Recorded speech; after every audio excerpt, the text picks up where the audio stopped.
অনুগ্রহে আপনাদের সঙ্গে সম্মিলিত হতে পেরেছি। আমার একটা দূর দূরান্ত থেকে এই যে সম্পর্ক, এটা ওটা পরম ভাগ্যের ব্যাপার।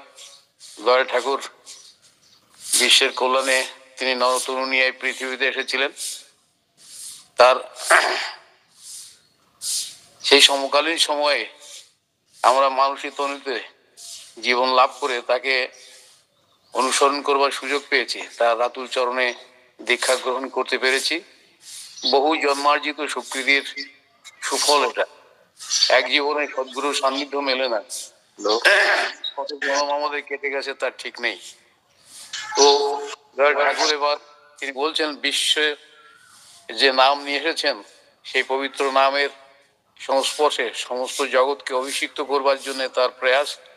বিশ্ব মিলন ভবন নবীন বেদাইনম বিনায়ক ভাস্করম রণতাণ্ডব দ্রোহে বিক্লিষ্টে বিশ্লিষ্ট লোকে উত্থিত দিকমণ্ডলে মিত্রা মিত্র বল্লভম কল্কি রূপ ও মুদগ্রহম। কল্কি রূপের মুদগ্রহ হয়ে তিনি মিত্র এবং অমিত্রের পরম বান্ধব হয়ে এই ধরনীতে আমাদের কাছে এসে ধরা দিয়েছেন। সুতরাং আমরা আমাদের জীবনে যে নিত্য নৈমিত্তিক কর্মযোগের প্রভাব পেয়েছি, সেটি হচ্ছে আমাদের সাধনার বিষয়বস্তু। নিত্য নৈমিত্তিক এই সাধনা এমনি করে আমরা নিজেদেরকে নিয়োজিত করে তৎ নির্দেশ পালনে প্রবৃত্ত হই। এটি হচ্ছে আমাদের জীবনের সাধনা। যজন যাজন ইষ্টভৃতি এবং সুস্থৈনী সদাচার প্রার্থনা আদি নিয়মিতভাবে আমাদের প্রত্যেক দিন পালন করা, এটি হচ্ছে জীবনের ব্রত। সুতরাং আমরা দেখি প্রার্থনা আমাদের জীবনকে পরিশুদ্ধ করে। পরিশুদ্ধ জীবনে সদ্ভাবনা আসে। সদ্ভাবনার থেকে মানুষের ভেতরে সৎচিন্তায় নিমজ্জিত হয়ে সৎকর্মে প্রবৃত্ত হয়, আর তার থেকে আমাদের প্রাপ্তি হয়। Prayer purifies the hearts. Only in the pure hearts there arises pure thinking. Pure thinking leads us to the pure deed. Pure deed breeds the good result in the life. দৈনন্দিন জীবন চলনার প্রথমেই আমরা তার সান্নিধ্যে আসি, তার সঙ্গে যুক্ত হয়ে আমরা তাকে কিছু দান করি। এই যে দান, এই দানটা অত্যন্ত উৎকৃষ্ট দান। দানে তিনি আমাদের কাছে ভিক্ষা চেয়েছেন। ঈশ্বরভীতি দানাথ দুর্গতি খণ্ডায়তে। আমাদের এই দানটা যদি হয়, সিদ্ধ হয়, সঠিকভাবে হয়, তার প্রতি আকৃষ্ট হয়ে আমরা এই দানটা করি, দানে আমাদের সারাদিনের দুর্গতি খণ্ডন করে দেয়। সুতরাং তো এই জন্যেই তার সঙ্গে সংশ্লিষ্ট হয়েই আমরা ইষ্টভীতি করে তারপরে প্রার্থনা করি। প্রার্থনার মাহাত্ম আমি আপনাদের কাছে কিছু না আগে বলছি। ইষ্টভীতি জীবনযোগ্য, এটাকে কবু দিবি না বাদ। তিনি বলেছেন আমাদের জীবনের যোগ্য। তিনি এবার বলেছেন, আমি জঙ্গলের সন্ন্যাসী চাই না। তো আমাদের জীবনে আমরা দেখতে পাই আমাদের যারা পূর্বপুরুষ ছিল, সেই পূর্বপুরুষ তারা বনে জঙ্গলে যে সাধন ভজন করত, কত কৃষ্ট সাধন করত। কিন্তু দয়াল ঠাকুর বলছেন, আমি ঘরের সন্ন্যাসী চাই। ঘরে ঘরে সম্যক রূপে তাতে মন ন্যস্ত করে তার ভাবে ভাবিত হয়ে আমাদের চলনকে ইষ্টানুকূলে যদি চলতে পারি, সেটা হচ্ছে আমাদের সাধনা। সম্যক রূপে তাতে আমাদের মন, আমাদের সমস্ত প্রবৃত্তি নিবেদন করাই হচ্ছে সন্ন্যাস। সন্ন্যাস করে এই সন্ন্যাসী হয়ে চললে আমাদের জীবনের সার্থকতা আমরা অনুভব করতে পারবো। আমরা রামায়ণে দেখেছি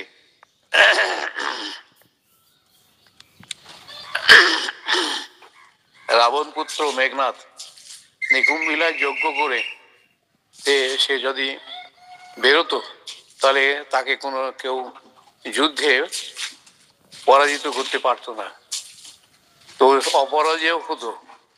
তো এই যে নিকুম্ভিলা যজ্ঞ, তারই একটা প্রতিবিম্ব রূপে আমরা নিকুম্ভিলার যজ্ঞতে তার যে ইষ্টদেব ছিল তার সঙ্গে যুক্ত হয়ে তাকে প্রার্থনা করে তাকে সন্তুষ্ট করে সেই যুদ্ধে নিয়ম নামতো। আজকে আমরা আমাদের জীবনে ইষ্ট হচ্ছে পরম প্রেমময় যুগ পুরুষোত্তম শ্রী শ্রী ঠাকুর, সমস্ত মঙ্গলের উত্তরাধিকারী তিনি। তার হাতে এই মঙ্গল শঙ্খ আছে, তিনি প্রতিনিয়তই বাজাচ্ছেন।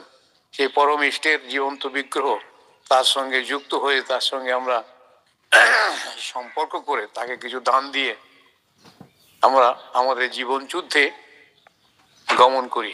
দৈনন্দিন জীবনে কত ঘাত প্রতিঘাত, মানুষের সঙ্গে বিভিন্ন কথাবার্তা, লেনদেন, ব্যবহার ইত্যাদিতে কোন অসতর্ক মুহূর্তে একটা বেফাঁস কিছু আমরা বলে ফেলি, করে ফেলি, তার প্রতিফল আমাদের ভোগ করতে হয়। তো সেগুলি সবকিছু নিয়ন্ত্রণ করে চলবার জন্য আমাদের ইষ্টবিধি। সুতরাং আজকে আমাদের জীবনে আমরা সেই ইষ্টবিধির প্রাবধান পেয়েছি। আর এটা করে, এটা হচ্ছে দেবযজ্ঞ, নৃপযজ্ঞ, ঋষিযজ্ঞ, পিতৃযজ্ঞ, মাতৃযজ্ঞ, এই পঞ্চ মহাযজ্ঞের সমাহার। আগের যুগের মানুষ এই পঞ্চ মহাযজ্ঞ করে তারপরে জলগ্রহণ করত। দয়াল ঠাকুর দয়া করে আমাদের সেটাই, সেই আমাদের পরম ইষ্ট তাকে যে দেওয়ার পদ্ধতি, সেটাই হচ্ছে পঞ্চ মহাযজ্ঞ। এবং ইষ্টবিধি করে আমরা যদি বেরোই, আমাদের এক কর্ম মানে আমাদের শরীরটাকে আবৃত করে রেখেছে বিভিন্ন বিপদের হাত থেকে, সেটা আমরা সুষ্ঠুভাবে কথা বলতে পারি, মানুষের সঙ্গে ভালো ব্যবহার করতে পারি। কোথাও কোনো রকম ক্ষতি লোকসান হবে এমন ধরনের কাজে আমরা যাই না, কারণ আমার মাথায় তিনি আমার সঙ্গে আছেন, আমাকে পরিচালনা করছেন।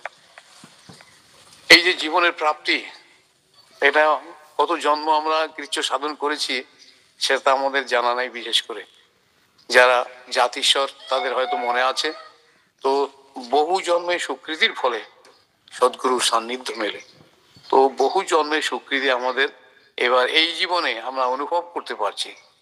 তাই আমাদের জনে জনে আমরা দেখেছি আমাদের পরম বান্ধব ইষ্ট ভ্রাতা যে পরম বান্ধব, নিজের ভাইয়ের চাইতে কোনো রক্তের সম্পর্কের চাইতে কোনো প্রকারে কম নয়। এই যে বিশ্বের মিলন সেতু তিনি এমনি করে আমাদের রচনা করেছেন। আজকে সারা পৃথিবী রণ উন্মাদনায় বিভোর হয়ে আছে, একে অপরকে নিঃশেষ করে দিয়ে নিজে বাঁচতে চাইছেন। ঠাকুর বলছেন, মরো না, মেরো না, মা মৃয়স্য মা জহি সক্ষতে চেত মৃত্যু অবলোপত। তুমি মরো না, কাউকে মেরো না, পারো তো মৃত্যুকে অবলুপ্ত করে দাও। দয়াল ঠাকুর এবার এসে যা আমাদের দিয়েছেন, তিনি আমাদেরকে বিশেষ করে বলেছেন, আমরা যদি এগুলি নিখুঁতভাবে প্রতিপালনের তৎপরতা নিয়ে এগিয়ে চলি প্রতি মুহূর্তে আমাদের জীবনে, তাহলে দেখা যাবে কি কত কোটি জন্মে আমরা কত কত কত ভাবে জন্মে এসেছি, সব জীবনের সার্থকতা এই জীবনেই আমাদের পরম প্রাপ্তি। তো সুতরাং গুরু ভাই বলতে আমরা দেখি যে একে অপরের পাশে এসে দাঁড়াই, একে অপরকে আমরা নিয়ে চলি, সহন করি, বহন করি। গুরু ভাই যদি একটা খারাপও হয় তার দিকে আমরা নজর রাখি। এই সম্পর্ক বিশ্বের আজ কোথায় খুঁজে পাবো আমরা? সমগ্র বিশ্ব সৎসঙ্গের দিকে তাকিয়ে আছে। প্রত্যেকটি সৎসঙ্গী দেব মানুষে পরিণত হবে। আর এই দেব মানুষ এই অস্তিত্বকে রক্ষা করবার জন্য আজকে প্রয়াসী।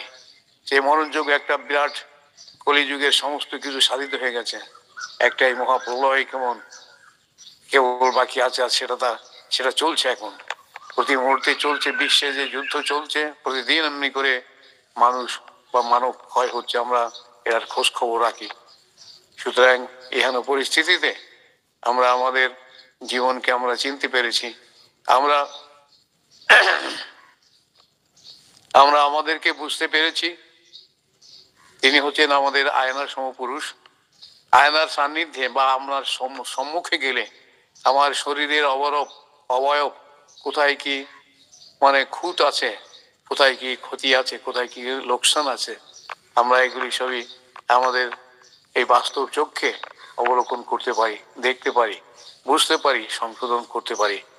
সুতরাং তেমনি আমাদের জীবনের পুরুষ ঠাকুর অনুকূল চন্দ্র, আমাদের জীবনকে আমরা চিনি না, তবে তার সান্নিধ্যে আজকে আমরা সংশ্লিষ্ট হয়েছি, যোগযুক্ত হয়েছি, তার প্রতিবিধান পালনে তৎপরতা নিয়ে চলছি, এটাই হচ্ছে আমাদের প্রাপ্তি। আর তিনি হচ্ছেন প্রতি মুহূর্তে আয়নার স্বরূপ, আমার কোথায় কোথায় কোন ত্রুটি বিচ্যুতি আছে সেগুলো ধরে দিচ্ছে।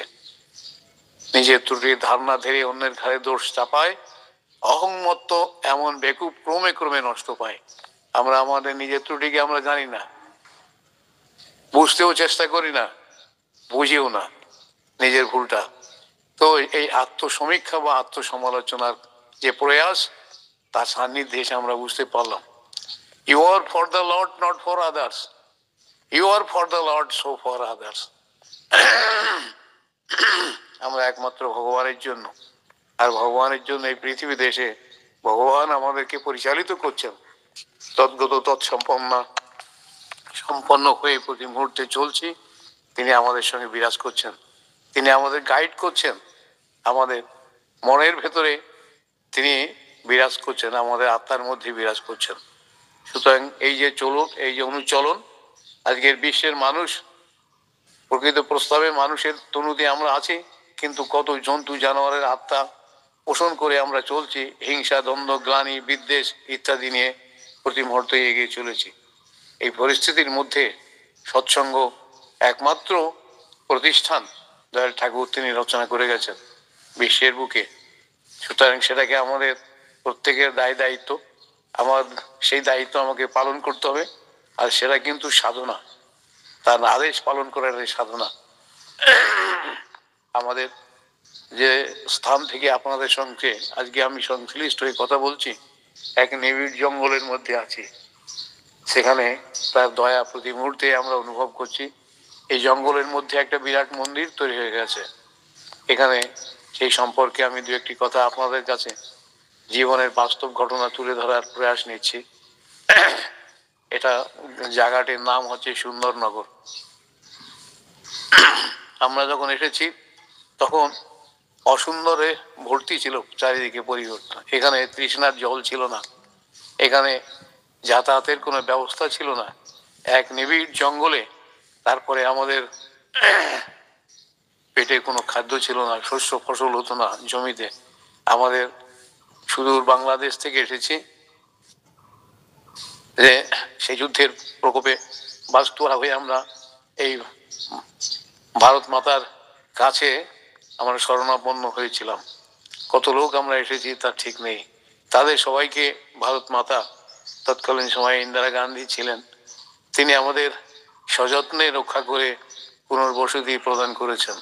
তো এখানে এই মহারাষ্ট্রের নিবিড় জঙ্গলে, যেখানে বাঘ, ভালুক, সাপ, শিয়াল, বিভিন্ন রকমের, আর বিশেষ করে বৃশ্চিক, এই যে বিভিন্ন ধরনের বিষাক্ত জন্তু জানোয়ার এখানে বসবাস করত, তাদের উচ্ছেদ করে দিয়ে, তাদের তাড়িয়ে দিয়ে আমাদেরকে মানুষ এখানে বসিয়েছেন।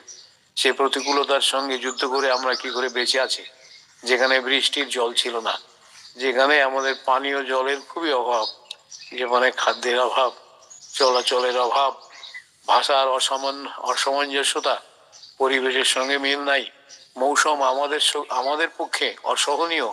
এখানে তখন অত্যন্ত গরম। আমরা নাতিশীতোষ্ণ দেশের লোক, সেখান থেকে সেই জলবায়ু থেকে এখানে এসেছি। ত্রাহিমাং রক্ষমাং রক্ষমাং ত্রাহিমাং ইত্যাদি করে কাতর স্বরে চিৎকার করতাম প্রত্যেক দিন। সকলে এখানে বসে, যারা সৎসঙ্গী তো খুবই কম ছিলাম, তাদের আমরা কি করে বাঁচবো যারা, তারাই প্রার্থনা করতাম। তো এখানে কোনো গুরু ভাই তো নাই, তাছাড়া এই দেশের লোক, তাদের এখানে গন্ডি, তেলুগু, মালায়ালাম ইত্যাদি ভাষা বলা হয়, সেগুলি আমরা কিছু জানি না। তো খুবই পরিস্থিতির মধ্যে থাকায় এখান থেকে শ্রী শ্রী বর্দার কাছে তখন তিনি ছিলেন, একটা চিঠি লিখলাম যে আমাদের যেখানে পুনর্বসতি দিয়েছে সেখানে আমরা বাঁচতে পারছি না। এখানে বহু লোক আছে, আমরা তার নাম পেয়ে সে নামটা জপ করেও বাঁচতে এটা আমাদের প্রয়াস হতে পারি, কিন্তু দীক্ষার কোনো এই অঞ্চলে ঋত্বিক নাই। কোথায় কে মানুষ আছে তাদের আমাদের জানা নাই। আমাদের এই কাতুর প্রার্থনা তার চরণে পৌঁছে গেলে তিনি একজন মারাঠি ঋত্বিককে পাঠিয়েছিলেন আমাদের কাছে। এখানে এসে তার অনেক দীক্ষা হলো। আমাদের নিজেদের বাড়িতে রাখলাম 1 মাস ধরে। তিনি মারাঠি বলে আমরা জানতে পারিনি, ভালো বাংলা জানেন, আমরা বাঙালি বলে তাকে গ্রহণ করলাম।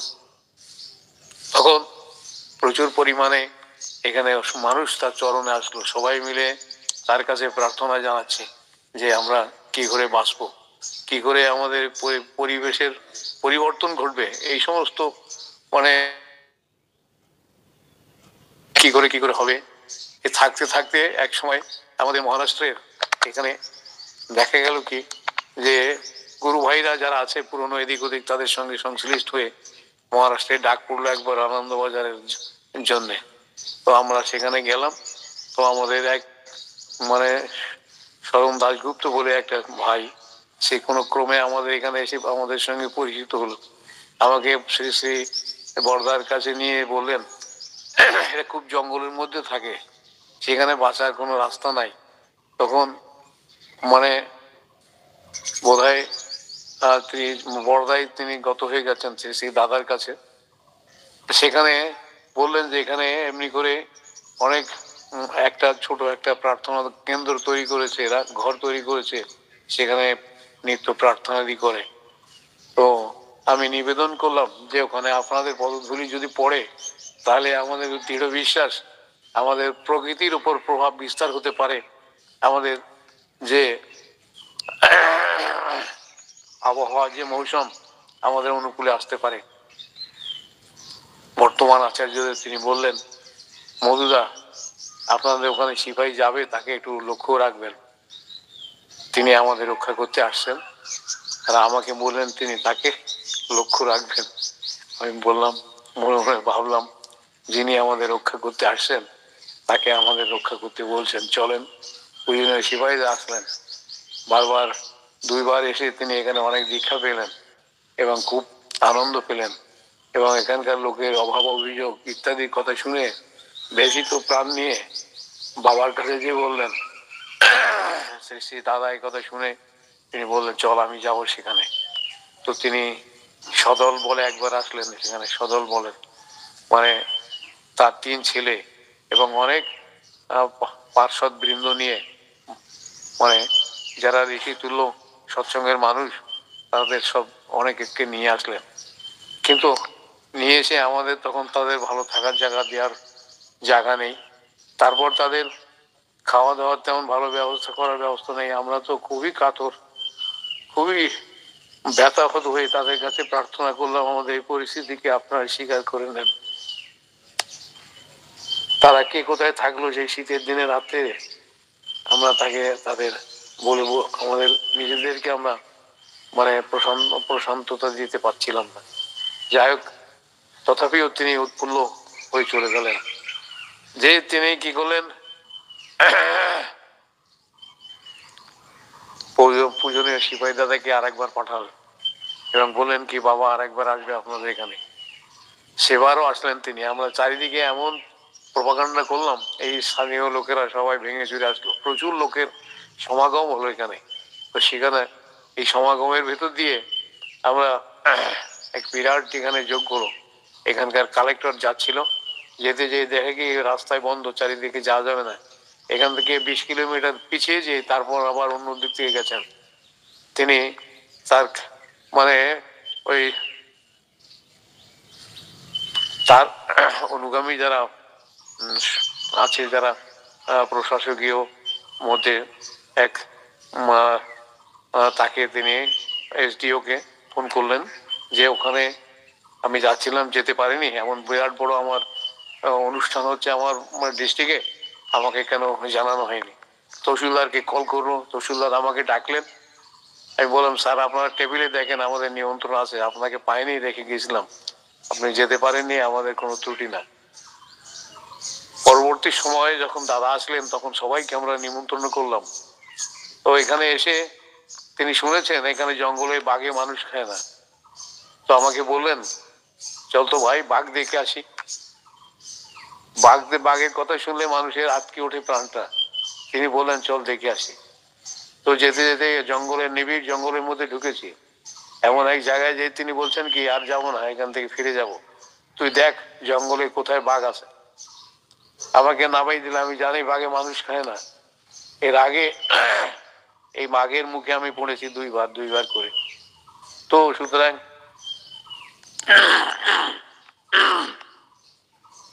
আবার আমাকে যখন বললেন তখন পাহাড়ের নিচে, আমরা পাহাড়ের উপরে উঠে নিচে আসছি, ওই পাহাড়ের নিচের একটা জায়গায় যে দেখলাম সে জায়গায় বাঘ ছিল, তার কিছু লোম টোম পড়ে আছে, আর সে শুয়েছিল। ওখানে এক প্রকার ঘাস আছে, ঘাস যেগুলি আখের মতো বড় হয়, আখ এত বড় হয়, উঁচু হয়, আর তার গায়ের রং একদম মানে ওই বাঘের গায়ের রঙের যে রং, তেমনি ধরনের পাতা টাতা গুলো অমনি রঙের। ওর ভেতরে গেলে কোনো প্রকারে বোঝা যাবে না কে আছে বাঘের, বাঘকে বোঝাই যাবে না। সেখানে আমি বললাম এখানে এই, তাহলে সেই যে পরম জানতা মানুষ তিনি এসেছেন, দৈবী মানুষ, তিনি জানেন বাঘ এখানে ছিল, তাই জানা আমাদের জানাতে এসেছেন যে বাঘ কোথায় থাকে জঙ্গলে, এটা তার নখদর্পণে, সেটাকে জানানোর জন্য আমাদের নিয়ে এসে বললেন কি চল ফিরে যাই, আর বাঘ দেখবো না। সুতরাং এখানে পরিস্থিতিতে আমরা এখানে টিকে আছি, এখানে বৃশ্চিক আছে, বৃশ্চিকের দংশন আপনারা নাটক নভেলে শুনেছেন, আমি নিজেও খেয়েছি। একটা বৃশ্চিকের দংশন সহ্য করা যায় না, কিন্তু ঠাকুরের নাম নিয়ে একসঙ্গে আমাকে 3টে বৃশ্চিক এক জায়গায় মেরে দিয়েছে। তো সবচেয়ে সাদা বৃশ্চিক যেগুলো, ওদের ভেতরে থাকে বিষ, সঙ্গে সঙ্গে বিষ ঢেলে দেয়। 3টে বৃশ্চিক, আমি ভাবলাম তো নিতান্ত মরেই যাব যখন, তখন আমার ভেতরে যে মহাশক্তিশালী নাম আছে, এই ছাড়া কোনো প্রকারে বাঁচার নাই। তো আমি গেছি আমার জমি দেখতে, সেখানে যখন ওই জমি দেখতে গেছি সেখানেই মেরে দিয়েছে, সেখানে কেউ নাই, তিনি ছাড়া। তো তাকে আমি মানে ওরকম হৃদয় বিদারক ব্যথা নিয়ে তাকে ডাকছি আর নিবেদন করছি। ধীরে ধীরে ধীরে ধীরে দেখলাম সেই জ্বালা প্রশমিত হচ্ছে, আমি এখনো বেঁচে আছি। সেই 3টে বৃশ্চিকের দংশন, এগুলি কার প্রভাব আমরা হয়তো অনুভব করতে পারি না। তিনি অলক্ষ্যে থেকে, তিনি তো সমস্ত বিপদ বারণ, সেই সেই মধুসূদন, তিনি তো সকলের বিপদকে হরণ করেন। তার যে মহানামে এত শক্তি আছে, বৃশ্চিকের সেই যন্ত্রণাকেও থেকে প্রশমিত করতে পারে, তার জীবন্ত উদাহরণ আমি। সুতরাং এমনি করে আমাদের জীবনে এখানে বৃষ্টি হতো না। যখন শ্রী দাদা দ্বিতীয়বার এলেন, তখন আমরা বৃষ্টি না হওয়ায় না খেয়ে মরে যাচ্ছি, আমাদের শস্য ফসল হচ্ছে না, সেগুলি এতখানি যন্ত্রণাকাতর পরিস্থিতি, আর কাকে জানাবো? এই দুনিয়ায় জানানোর কি আছে এক ইষ্ট ছাড়া।